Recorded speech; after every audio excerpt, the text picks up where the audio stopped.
Hi, this is Bob, and welcome back to my hole.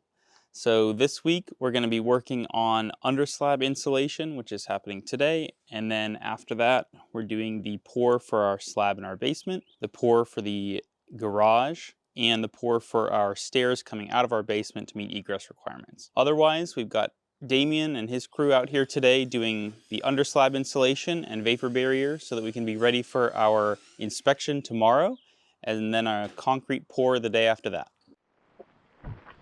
Yeah, so in Washington, the building code requires us to have underslab insulation. We have to have R value of 10 under our slab, and then the slab itself makes up a little bit more. I personally like having a nice cool basement in the summer, but I have a feeling that even with the insulation, it's still going to end up somewhat cool down here. Regardless, getting the insulation in was a pretty simple process.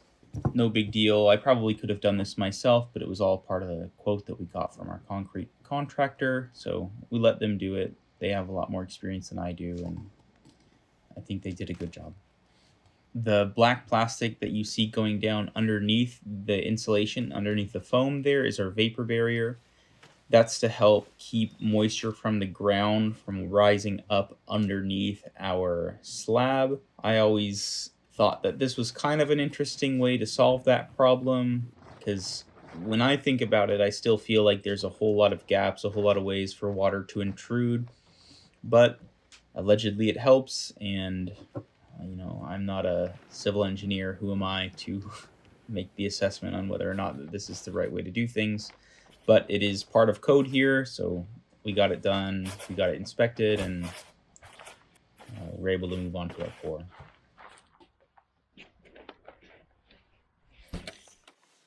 So after we had the vapor barrier installed and all the foam installed, we actually got not quite a storm, but a pretty good amount of rain overnight, and we ended up flooding, well, two parts of the building. We had to go and bilge them out with buckets and a pump. We had to pull the vapor barrier off, dig a hole, force all the water into the hole, pump it out, pull it out with buckets. It was pretty annoying, but at the end of the day, it was just ended up being part of the process and something that we just had to work through.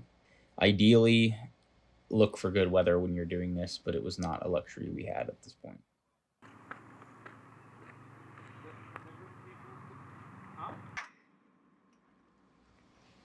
So this top cap is just treated 2x6.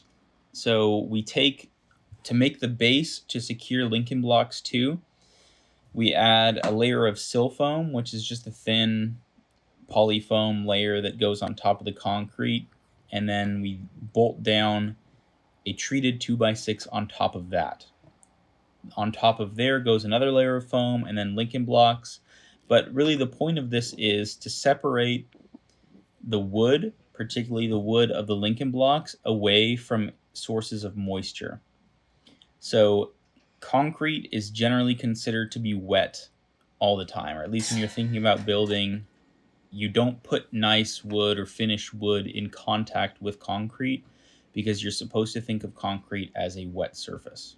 Water seeps through it, it's somewhat porous, and it will wick water up into contact with your building if you let it. So we install a layer of foam, which is impermeable to water, and then on top of that, a treated piece of 2x6. The treated lumber performs a lot better with moisture, so to have these couple of layers before we start actually building the Lincoln blocks will basically waterproof our house from the ground, which is the goal. Those bolts that we're using to secure the Lincoln block are J bolts. They're set down into the concrete about 10 inches deep. They're supposed to be sticking up high enough so that we can come and hit them with another longer bolt that we can use to bolt down the Lincoln block. Basically, we put a little coupler on top of them and bolt the Lincoln blocks down on top. Some of them were long enough. Some of them we had to kind of do a little bit of work on to get them where we needed them. But at the end of the day, we got them to work. The way that we got everything straight and squared up is we used a laser. It helped us to just line up our corners. It helped us be very, very accurate, especially over pretty long distances. To get the laser adjusted in the way that we wanted it, normally we would kind of get it mostly there just by setting it down and adjusting it with our fingers. But for the finer adjustments, we actually found it was easy to just tap it with a pencil. Oh, right. But don't block the laser. Tapping it with a pencil let us get really fine little adjustments and get us right into where we needed to be to have pretty much near perfect, or as near perfect as we can get them corners. And they ended up really quite good. Yeah, good. Okay. It took us probably about, I think, a day and a half to get everything squared up after we got the plates on. It took us about a day to get the top plate on, and then another day to make sure everything was perfect and square and where it needed to be before we could move on. So today we're doing the concrete pour for my basement, foundation walls for the stairs leading out of my basement. We got Damien and his crew out here today to do that, and then we can do blocks next week. So on the day of the big slab pour, there is actually a pretty big crew out to get it done. This is one thing that I do not have a whole lot of experience with and not a lot of confidence in. Additionally, at least to my understanding, to do a big pour like this, you need a big crew to get it done. You can't just do it with two guys. As soon as the concrete is out of the truck and on the ground, it needs to be worked on, and it needs to be worked on fast. As soon as it's at your property, it's already setting up, and you can't just take your time with it. It needs to get done, it needs to get done right, and it needs to get done quickly. So this is something that I've never done it before. I wasn't comfortable doing myself, considering that it's something that I'm going to have to live with for the foreseeable future. So I figured it's best to get a professional to actually get this done. And that's what we did. I think they did a really good job. They had a big crew out that day and relatively fast. Every step of the project was done quickly, but it was almost an entire day of smoothing again, leveling, raking, and at the end of it, brushing, just to get all the textures and everything level. It was a lot of work.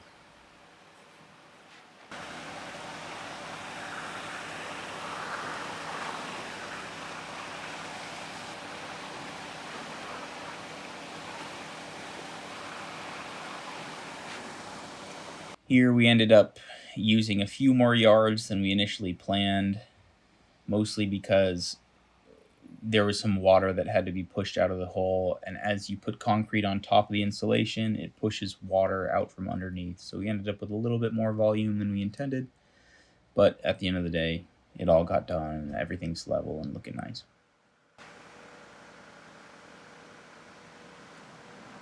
We have a glass fiber reinforced concrete. That wasn't explicitly necessary, but it let us have a little bit thinner pad in certain areas and still retain a lot of the strength. So inside of our concrete, there's chopped up glass fiber. It makes it a little bit stronger, especially in tension, which I think will be helpful in the long run, preventing some cracking and keeping everything together. Hey, so this week we finished installing insulation under our slab. Damien and his crew built the foundation, or the forms for the foundation walls leading out of my basement. Me and Alex worked on getting the top cap for the foundation completed, as well as mostly squared up. Hopefully we'll be able to finish that today. And then we're also getting the concrete for the pad and the foundation walls for the stairs out of the basement poured today.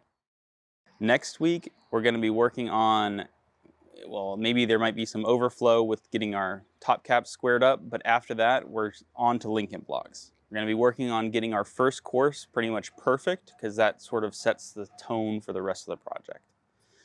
Anyways, thanks for watching.